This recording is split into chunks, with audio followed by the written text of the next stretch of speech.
Good morning everybody. आज का जो मैं टॉपिक स्टार्ट करने वाला हूँ वो है reactions of acid and base with water. मतलब एसिड और बेस वाटर के साथ कैसे रिएक्ट करता है वो हम लोग देखेंगे, ठीक है। तो ये देखो कि आपको पता है कि एसिड और बेस जो होता है अगर वो अपने प्योरेस्ट फॉर्म में होगा तो हम लोग उसको क्या बोलेंगे, कंसनट्रेटेड एसिड या फिर कंसनट्रेटेड बेस। लेकिन अगर जैसे ही एसिड और बेस जो कि कंसनट्रेटेड फॉर्म में है अगर उसको हम वाटर के साथ डिज़ोल्व करेंगे या आप कह सकते हो वाटर में मिक्स करेंगे तो क्या होगा। तो सिंपल सी बात है, अगर एसिड या बेस जो कि कंसनट्रेटेड फॉर्म में है जैसे आप उसको वाटर के साथ रिएक्ट करोगे आप देखोगे क्या कि एसिड और बेस का जो कंसंट्रेशन है वो बिल्कुल डिक्रीज़ कर जाएगा और वो बिल्कुल डाइल्यूट होगा। डाइल्यूट का मतलब मैंने पहले भी आपको बताया कि डाइल्यूट का मतलब क्या होता है कि जो प्योरेस्ट फॉर्म में होता है, जो भी एसिड प्योरेस्ट फॉर्म में अगर उसमें आप थोड़ा वाटर मिला दोगे तो उसका कंसंट्रेशन डिक्रीज़ हो जाएगा। कंसंट्रेशन डिक्रीज़ होने का मतलब क्या होता है वो देखो, ठीक है। सपोज करो कि आपके पास एक कंटेनर है, ठीक है ना, और इसमें अभी एसिड है।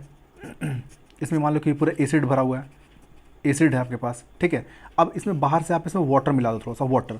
तो जैसे आप इसमें वाटर मिलाओगे तो आप देखोगे क्या कि इसका जो क्वांटिटी है अब वो थोड़ा बढ़ जाएगा वाटर के मिलाने से। तो वाटर के मिलाने से बढ़ने से क्या हो जाएगा, जो H+ आयंस है, H+ आयंस, क्योंकि वाटर मिलाने से वो H+ आयंस से ब्रेक कर जाएगा, है ना, ये तो मैंने बताया था आपको। तो ये H+ आयंस में अगर इसमें अगर और आप वाटर मिलाओगे तो जैसे जैसे वाटर मिलाते जाओगे तो H+ आयंस जो है उसका कंसंट्रेशन डिक्रीज़ कर जाएगा। कंसंट्रेशन डिक्रीज़ करने का मतलब है कि जैसे इसको मैं समझाने के लिए पहले एग्जांपल देता हूँ तो ज़्यादा आप अच्छे से समझ जाओगे, ठीक है।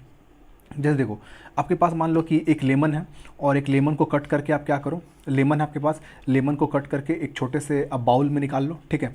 लेमन का इसमें जूस है, आप उसको टेस्ट करोगे बिल्कुल आपको सॉरोनेस लगेगा, बिल्कुल सॉर टेस्ट आएगा। अब इसमें आप एक कप, 1 कप वाटर से मिक्स कर दो। तो 1 कप जब उसमें वाटर मिक्स कर दोगे तो देखोगे क्या कि उसका जो सॉरो नेचर है, जो उसका सॉरो टेस्ट है वो थोड़ा डिक्रीज़ कर गया होगा। अब इसमें 1 कप की जगह पे अगर यहाँ पे 1 अगर ग्लास इसमें अगर ऐड कर दोगे वाटर तो आप देखोगे कि उसका जो सॉरोनेस जो है वो और क्या होगा, और डिक्रीज़ हो जाएगा। मतलब जैसे जैसे आप इसे पानी मिलाते जाओगे तो उसका जो खट्टापन है वो धीरे धीरे कम होता जाएगा, सिंपल सी बात है। तो बिल्कुल वैसे ही कभी भी वाटर को अगर हम लोग एसिड में या वाटर को कभी भी बेस में मिलाते हैं तो जो एसिड है या बेस है उसका स्ट्रेंथ डिक्रीज़ होता है। क्यों डिक्रीज़ होता है?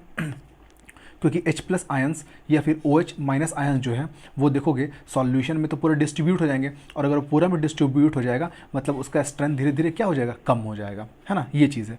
तो देखो मैं क्या लिखा हूँ कि व्हेन एसिड और base is dissolve in water concentration of H+ ions और OH- decreases per unit volume in of the solution. This is called the dilution of the acid और बेस। मतलब जैसे अगर आप वाटर मिलाते हो, जैसे आप वाटर मिलाते हो एसिड या बेस में तो H+ आयन या OH- आयंस जो है वो डिक्रीज कर जाता है per unit volume of the solution. This is called dilution of acid और बेस, और इसी को हम लोग डाइल्यूशन बोलते हैं, ये मैंने पहले ही बताया था, ठीक है। देखो during the dilution the strength of acid and base decrease है, ये जस्ट मैंने आपको बताया कि जैसे आप एसिड या बेस को आप डाइल्यूट करोगे मतलब उसका स्ट्रेंथ क्या होगा, धीरे धीरे कम होती जाएगा। सिंपल सी बात है ना कि अगर आप वाटर को मिलाओगे एसिड में तो एसिड का जो प्रॉपर्टी है वो धीरे धीरे कर डिक्रीज़ करते जाएगा, है ना, वही चीज़ है। देखो एक एग्जाम्पल से बताता हूँ। जैसे HCl है तो HCl को जैसे आप वाटर में डिजॉल्व करोगे वो तुरंत H+ आयन में और Cl- आयन में ब्रेक करेगा, ठीक है। अब यहाँ पे H+ आयन, ये तो आप बहुत अच्छे से जानते हो, this is called the H+ ions, ठीक है।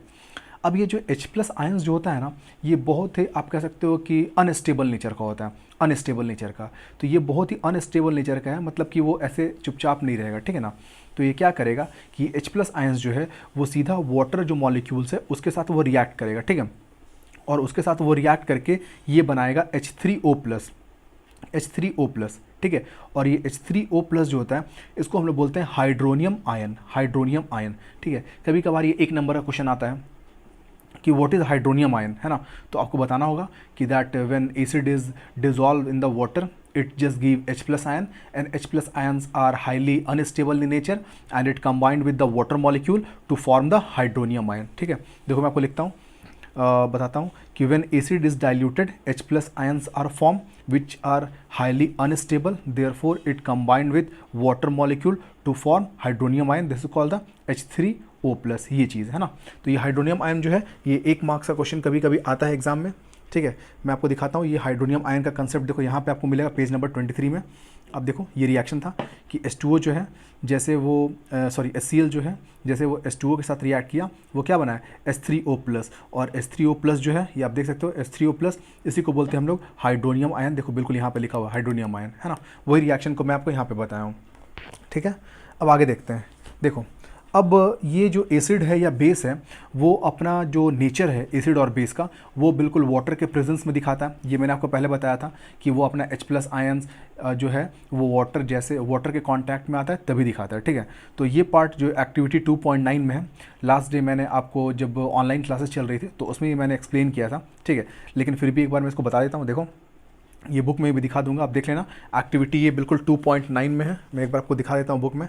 एक्टिविटी देखो ये 2.9 है, ये एक्टिविटी 2.9 में ये दिया हुआ है। ठीक है, आप इसको एक बुक में देख लेना। वैसे एक बार मैंने आपको बता दिया था, लेकिन आज मैं रिटर्न में आपको एक बार बता देता हूँ। ठीक है देखो इसमें क्या था कि इसमें जो सोडियम क्लोराइड था वो बिल्कुल रिएक्ट करवाए थे हम लोगों ने सल्फ्यूरिक एसिड के साथ में। जो सोडियम क्लोराइड था उसको हम लोगों ने रिएक्ट कराया था सल्फ्यूरिक एसिड के साथ में, और यहाँ पे जो गैस निकला था वो था बिल्कुल आपका ड्राई HCl।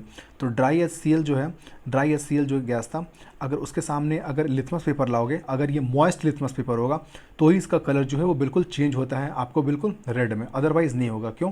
क्योंकि मॉइस्ट जो लिथमस पेपर होता है डेफिनेटली उसमें वाटर प्रेजेंट होता है, और जो HCl होता है अगर उस मॉइस्चर के कांटेक्ट में आता है मतलब उसको वाटर मिल चुका है, और वाटर मिल चुका है इसीलिए जो ड्राई HCl है वो अपने आप को H+ आयन से ब्रेक कर पा रहा है। अगर ये वेट के जगह पे आप ड्राई रखोगे तो बिल्कुल इसका जो कलर ब्लू है वो बिल्कुल चेंज नहीं करेगा रेड में। ठीक है देखो acid always shows is acidic property in the presence of water, मतलब एसिड जो होता है हमेशा अपना जो एसिडिक प्रॉपर्टी है हमेशा वाटर के प्रेजेंस में देता है। ठीक है, देखो यहाँ रिएक्शन NaCl क्या है, सोडियम क्लोराइड, और जैसे वो सल्फ्यूरिक एसिड के साथ रिएक्ट कर रहा है ये 2HCl निकल रहा है, ये बिल्कुल आपको ड्राई फॉर्म में होता है, ड्राई HCl है ना। और यहाँ पे देखो Na2SO4, तो ये बिल्कुल गैस होता है, ये तो ऊपर निकलेगा, बहुत सिंपल है। ठीक है, तो when NaCl react with H2SO4 dry HCl is obtained when a dry and a wet litmus paper blue, मतलब ये जो HCl ड्राई HCl निकल रहा है, जो यहाँ पे मैंने आपको जिस डायग्राम में भी दिखाया था, देख लो यहाँ पे डायग्राम में कि जो यहाँ पे ड्राई HCl निकल रहा है। ठीक है, देखो कि dry and wet litmus is brought in the contact with dry HCl, dry litmus paper do not changes its colour, जो ड्राई लिथमस पेपर है वो अपना कलर बिल्कुल भी चेंज नहीं करेगा, but wet litmus paper changes to red, और जो वेट लिथमस पेपर है वो अपना कलर बिल्कुल रेड चेंज कर लेगा। ऐसा क्यों होता है? This is due to the HCl split to give H+ ions in the presence of water.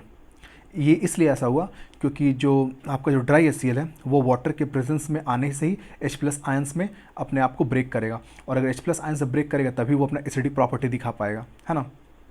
तो ये एक एक्टिविटी था, इसको आप अच्छे से पढ़ लेना एक बार, जिसमें बेसिक था मैंने आपको बता दिया। ठीक है, हम लोग देखते हैं नेक्स्ट टॉपिक।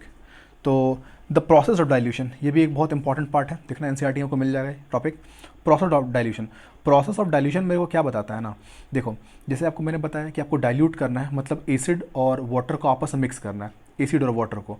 तो मेरे पास दो प्रोसेस है, एक प्रोसेस यहाँ पे है कि मेरे पास देखो एसिड बहुत ज़्यादा क्वांटिटी में, मैं इसमें वाटर डाल सकता हूँ, या इसको दूसरा क्या हो सकता है, मेरे पास वाटर एक क्वांटिटी में है, ऊपर से एसिड डाल सकता हूँ। समझ रहे हो मैं क्या कर रहा हूँ? मैं एक बार थोड़ा डायग्राम का हेल्प लेता हूँ, ज़्यादा आपको अच्छे से समझ में आ जाएगा। ठीक है, ये देखो मेरे पास एक ऑप्शन क्या है, मेरे पास एक कंटेनर है, इसमें मैं पहले से एसिड डालता हूँ, एसिड रखा हुआ है। ठीक है, अब इसमें मैं क्या कर रहा हूँ, बाहर से वाटर डाल रहा हूँ।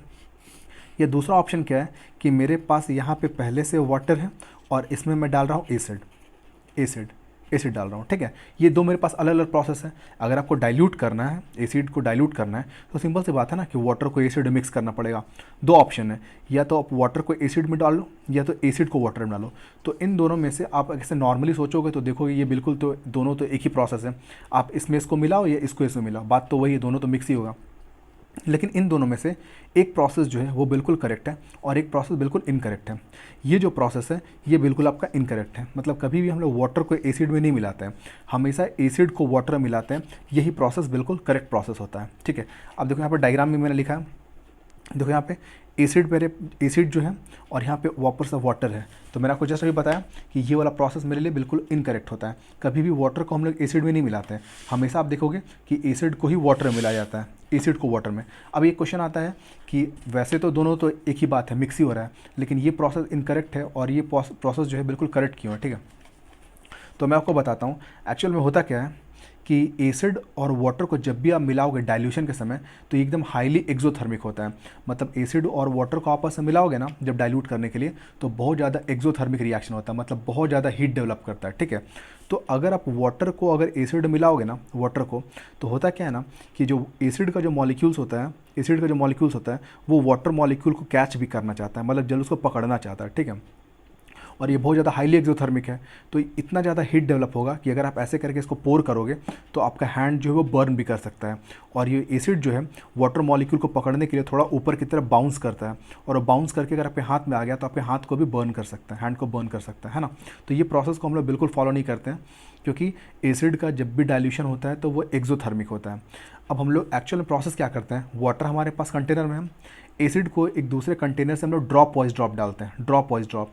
और ड्रॉप वाइज ड्रॉप डालने के बाद हम लोग क्या करते हैं कि हमारे पास एक यहाँ पे ग्लास रॉड होता है, ग्लास रॉड, और ग्लास रॉड से लगातार इस कंटेनर को हमेशा स्टिर करते रहते हैं, चलाते रहते हैं, है ना। इसलिए क्योंकि ड्रॉप वाइज ड्रॉप अगर एसिड डालोगे, है ना, ड्रॉप वाइज ड्रॉप, तो क्या होगा कि वहाँ पे जो हीट डेवलप होगा वो यहाँ पे वाटर तो लार्ज अमाउंट में, और यहाँ पे अगर वाटर लार्ज अमाउंट में तो इसका मतलब वो जो हीट है ये वाटर उसको एब्जॉर्ब कर सकता है। और अगर वाटर अगर एब्जॉर्ब कर जाएगा तो इसका मतलब आप बिल्कुल भी, आपका हैंड जो है वो बिल्कुल सेफ़ है, बिल्कुल भी बर्न नहीं करेगा, ठीक है। तो ये तो मैं आपको लैब में दिखा सकता था, लेकिन वो क्या हीट है कि नहीं हीट है तो ये तो देखने की चीज़ें नहीं है। जब कभी स्कूल खुलेगा तो लैब में आपको मैं लेके जाऊँगा, तो ये चीज़ मैं आपको एक्सपीरियंस करवाऊँगा कि एसिड का जब भी डाइल्यूशन होता है तो एक तरह का एक्सोथर्मिक होता है, और बेस का भी सेम कंडीशन है, ठीक है। और डाइल्यूशन का ये बिल्कुल सही तरीका क्यों है, जस्ट मैंने आपको बताया, क्योंकि अगर हम लोग ऐसे करेंगे तो वाटर यहाँ पे लार्ज अमाउंट में प्रेजेंट है, और वाटर लार्ज अमाउंट में प्रेजेंट है तो जो भी हीट डेवलप होगा वाटर जो उसको पूरे एब्जॉर्ब कर लेगा, और इसको हम लोग लगातार स्टिर करते रहते हैं ताकि एसिड जो है प्रॉपरली उसमें डिजॉल्व होते जाए, ठीक है। देखो, dilution of acid or base is a highly exothermic, therefore acid is always dissolved in water drop wise drop, मतलब drop wise drop डालते हैं, है ना।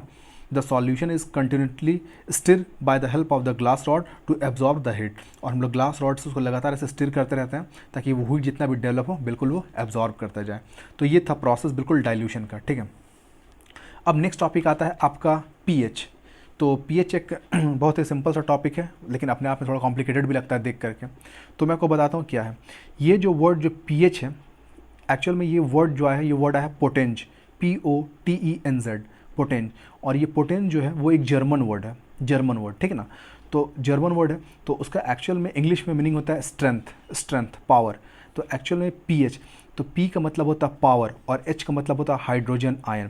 तो पावर ऑफ हाइड्रोजन आयन, देखो मैं लिखा है पावर ऑफ हाइड्रोजन आयन। तो पावर ऑफ हाइड्रोजन आयन क्या बताता है ना कि किसी भी सॉल्यूशन में जो H+ आयन है उसका कंसंट्रेशन कितना है, उसका कंसंट्रेशन कितना है, ठीक है। तो उसको हम लोग ऐसे लिखते हैं, ये H+ है, इसको ब्रैकेट में लिखते हैं, इज इक्वल टू 10⁻⁻ pH। और यहाँ पे माइनस है, pH का जो नंबर होता है, ये देखो एक pH स्केल होता है, इस टाइप से pH स्केल होता है, ठीक है। यहाँ पे ये H+ है, यहाँ से बिल्कुल एक ऐसा लाइन खींच दिया हूँ, यहाँ पे OH है। और ये जो स्केल है इसमें नंबरिंग स्टार्ट होता है 1 से लेकर के 14 तक, 1 से लेकर के 14 तक, ठीक है। और जो इसका जस्ट यहाँ पे बीच में एक 7 है, 7 से इधर कुछ नंबर है और 7 से इधर कुछ नंबर है। तो होता क्या है कि अगर pH का वैल्यू अगर 7 से लेस होगा, जैसे अगर यहाँ पे अगर ये नंबर कुछ ऐसा होता, देखो मैं लिख के भी दिखाता हूँ तो ज़्यादा क्लियर होगा। अगर ये ऐसा होगा H+ is equal to pH, अगर ये -6 होगा, मतलब 7 से अगर pH का वैल्यू कम है, ये 6 होगा, यहाँ पे 6 हो गया, 5 हो गया, 4 हो गया, 3, ये 6 लिखो या 5 लिखो या 4 लिखो, 3 लिखो, 2 लिखो, 1 लिखो, कुछ भी लिखो, है ना। तो अगर 7 से कम अगर मैं pH अगर इस फॉर्म में लिखा हूँ तो इसका मतलब वो एसिडिक है। मतलब pH का वैल्यू अगर 7 से बिल्कुल अगर लेस है, pH का वैल्यू जो है अगर वो 7 से लेस है तो बिल्कुल वो एसिडिक नेचर होगा। देखो लिखा भी यहाँ पे, pH का वैल्यू अगर 7 से लेस है तो वो एसिडिक होगा। और pH का वैल्यू एग्जैक्टली 7 होगा, तो उसको हम लोग ऐसे लिख सकते हैं H+, और यहाँ लिख सकते हैं 10⁻, क्या लिखेंगे, -7।